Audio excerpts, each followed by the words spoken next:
Pernahkah suatu hari kamu bangun pagi dengan penuh semangat, merasa ingin menaklukkan dunia, tapi keesokan harinya hal sederhana saja terasa berat. Kamu ingin dianggap dewasa, tapi ketika salah, kamu berharap ada yang memeluk dan berkata, "Tidak apa-apa, kamu masih belajar." Jika kamu pernah merasakan hal itu, selamat, kamu sedang atau pernah berada di fase remaja. Remaja adalah fase yang sering disalahpahami, sering dianggap labil, susah diatur, atau terlalu emosional. Padahal di balik semua itu, remaja sedang menjalani proses perkembangan yang sangat penting dalam hidupnya. Secara umum, fase remaja berlangsung di usia sekitar 12 hingga 18 tahun.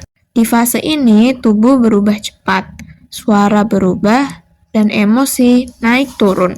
Cara berpikir pun tidak lagi sederhana seperti anak-anak.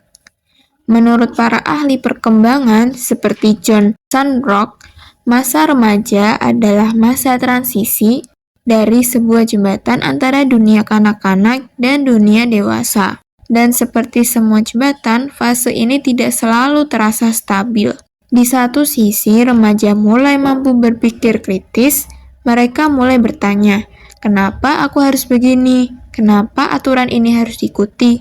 Mereka ingin dimengerti, bukan sekedar diperintah. Di sisi lain, emosi mereka belum sepenuhnya matang. Kadang marah tanpa tahu alasannya. Kadang sedih hanya karena merasa tidak didengar. Disinilah sering muncul konflik dengan orang tua, guru, bahkan dengan diri sendiri. Namun, fase remaja bukan sekedar tentang kebingungan. Ada tugas-tugas perkembangan penting yang sedang mereka jalani. Remaja sedang belajar mengenal siapa dirinya, apa yang dia sukai, dan apa yang dia yakini. Mereka mulai belajar mandiri, mengambil keputusan dan bertanggung jawab atas pilihannya. Ini bukan tugas yang mudah. Bayangkan jika dimintai untuk menentukan arah hidup, sementara emosi masih naik turun dan tekanan datang dari berbagai arah. Di saat yang sama, peran teman sebaya menjadi sangat besar. Dari pendapat teman yang sering terasa lebih berarti daripada nasihat orang dewasa. Bukan karena remaja membangkang, tapi karena mereka sedang mencari tempat yang aman dan diterima. Lalu, siapa yang harus hadir di fase ini? Tentunya, peran orang tua bukan hanya sebagai pengontrol penuh, tetapi sebagai tempat pulang yang aman.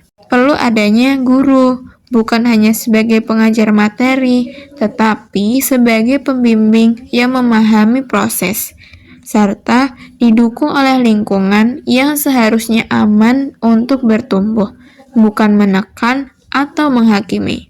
Nah, tantangan di fase remaja nyata adanya, dari tekanan akademik, krisis kepercayaan diri, standar sosial yang tidak realistis, hingga rasa takut yang cukup baik. Kadang yang dibutuhkan remaja hanyalah didengar, diberi ruang untuk salah, dan diyakini bahwa proses tumbuh tidak harus sempurna. Karena pada akhirnya, remaja bukan masalah yang harus diperbaiki. Mereka adalah potensi yang sedang bertumbuh. Ketika fase ini didampingi dengan empati, komunikasi, dan kepercayaan, remaja tidak hanya tumbuh menjadi individu yang cerdas, tetapi juga manusia yang utuh.